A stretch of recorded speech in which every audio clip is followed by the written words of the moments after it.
Iran Israel চলমান যুদ্ধে আমরা মুসলিমরা কোন পক্ষ নিব? কেননা ইরানি মুসলিমদের আকীদা ও আমাদের আকীদার মধ্যে ব্যাপক পার্থক্য রয়েছে।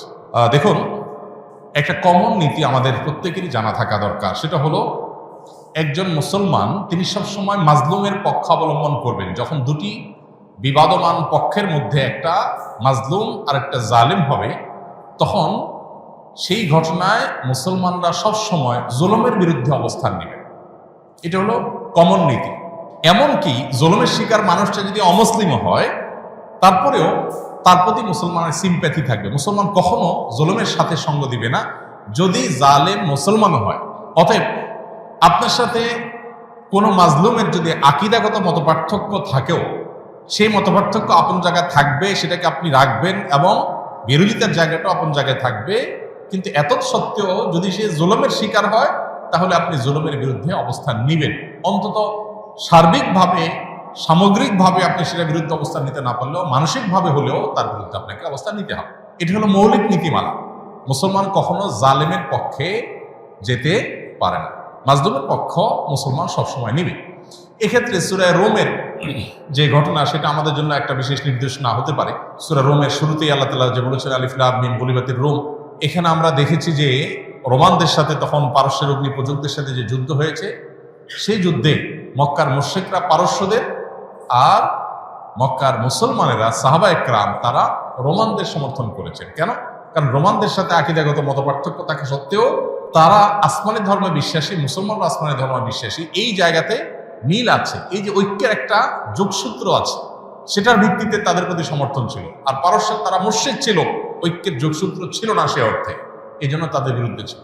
অতএব আজও আমরা ওই মূলনীতি মাথায় রেখে অনেক আহলে কেবলা, অনেক আপনার মুসলিম আছেন যারা হয়তো বিভ্রান্ত, যারা হয়তো বিদাতে লিপ্ত, কেউ কেউ হয়তো শিরকে বা ইসলামের গণ্ডি থেকেও খারেজ, বা বাহ্যিক দৃষ্টিকোণ থেকে আদম সময়তে মুসলমান মানুষ মনে করে পরিস্থিতি বিবেচনা, বিশেষ করে তারা যখন জুলুমের শিকার হবে, তখন জালিমের পতন চাওয়া বা তাদের চাইতে আরো বেশি জুলুম যারা করছে তাদের পতন চাওয়া বা তাদের ব্যাপারে আপনার যথাযথ অবস্থান গ্রহণ করা, এটা মুসলমানের, একজন দায়িত্বশীল মুসলমানের কর্তব্য। সেই স্ট্যান্ড বা সেই অবস্থানটা আমাদের এক্ষেত্রে হতে পারে। এছাড়া এটা তো ঠিক যে সিরিয়া যুদ্ধে ইরাকে বহু সুন্নিকে তারা হত্যা করেছে, নির্মমভাবে হাজার হাজার লক্ষ লক্ষ সুন্নিকে তারা হত্যা করেছে। মূলত পৃথিবীতে মানুষের পাপের কৃতকর্মের প্রায়শ্চিত্ত মানুষকে করতে হয়। বিশেষ করে জুলুম যদি করে কেউ, তাহলে জীবদ্দশাতেই তার প্রায়শ্চিত্ত করতে হয়, আখিরাতে তো আছেই।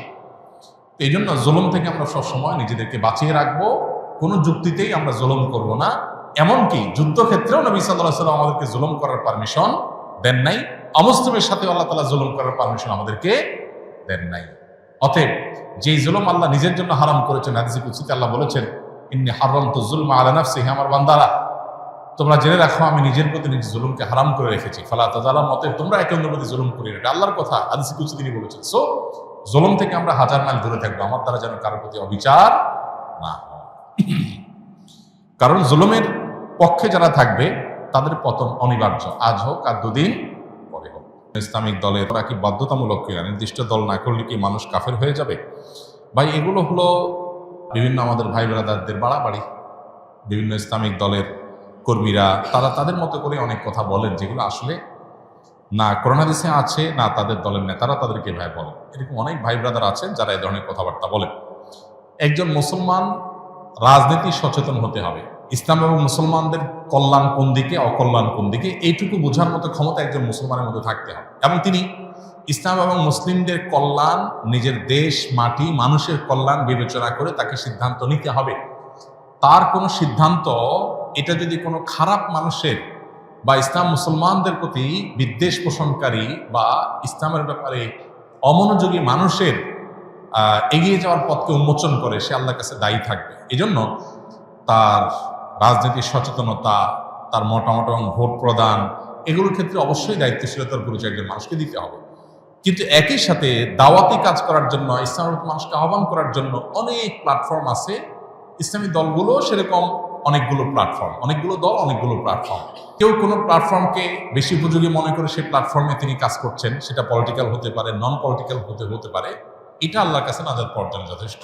মৌলিকভাবে মুসলিমদের যে মূল ধারা আছে, সেই মূল ধারা, সেই ধারার মধ্যে আবার বহু উপধারা, বহু প্ল্যাটফর্ম আছে, সেগুলোর বাইরে এসে মূল ধারার সাথে যাতে কানেক্টেড থাকে মুসলমানরা, সেখান থেকে বিচ্ছিন্নতাবাদের দিকে যেন না যায়, নিজস্ব কোনো মতবাদ যেন তৈরি না করে, আলাদা কোনো আপনার গিরিপথ যেন তৈরি না করে, এই ব্যাপারে শরীয়ত আমাদেরকে সতর্ক করে। যাতে ঐক্যবদ্ধ থাকার মানে হলো সেটা কোনো একটা বলয় বা প্ল্যাটফর্ম বা কোনো একটা সংগঠন, সাংগঠনিক পরিচয়, পলিটিক্যাল হোক, নন পলিটিক্যাল হোক, এ ধরনের প্ল্যাটফর্মে কাজ করলে কাজের সুবিধা হয়, সন্দেহাতীতভাবে সেটি জায়েজ। কিন্তু সেটা করতে গিয়ে যদি আমরা অন্ধ হয়ে যাই, আমাদের বলা বাড়াটা যদি দলকে ঘিরেই হয়ে যায়, আল্লাহ এবং তার রাসূলের জন্য না হয়ে যদি সেটা সীমাবদ্ধ এবং সীমিত একটা চিন্তার জন্য হয়ে যায়, তাহলে সেটা আবার গুনাহের বিষয়ে হতে পারে। এই জন্য বিষয়গুলোকে পার্থক্য করা, পরখ করা, ইম্পর্টেন্সি এবং গুরুত্ব বোঝার পাশাপাশি কতটা ইম্পর্টেন্ট শরিয়াতে সেটাও বোঝা গুরুত্বপূর্ণ। আমরা অনেকে এক্ষেত্রে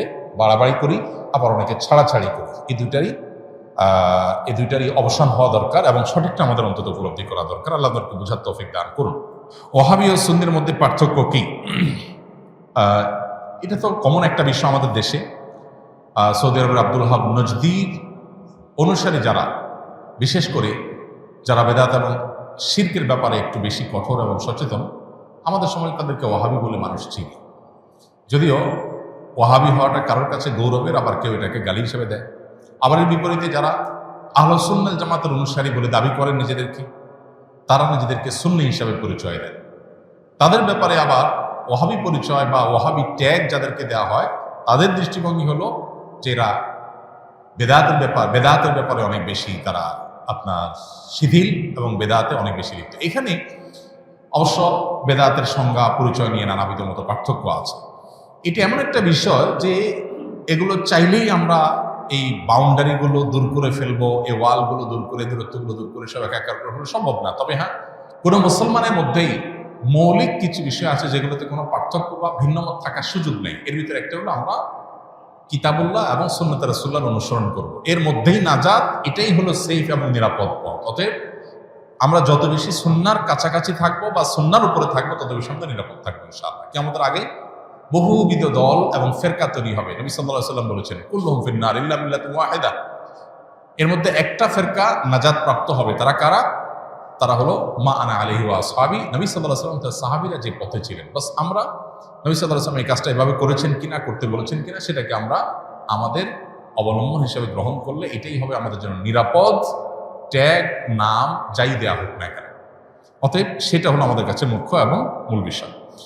আস-সুন্নাহ ফাউন্ডেশন, উম্মার স্বার্থে, সুন্নাহর সাথে।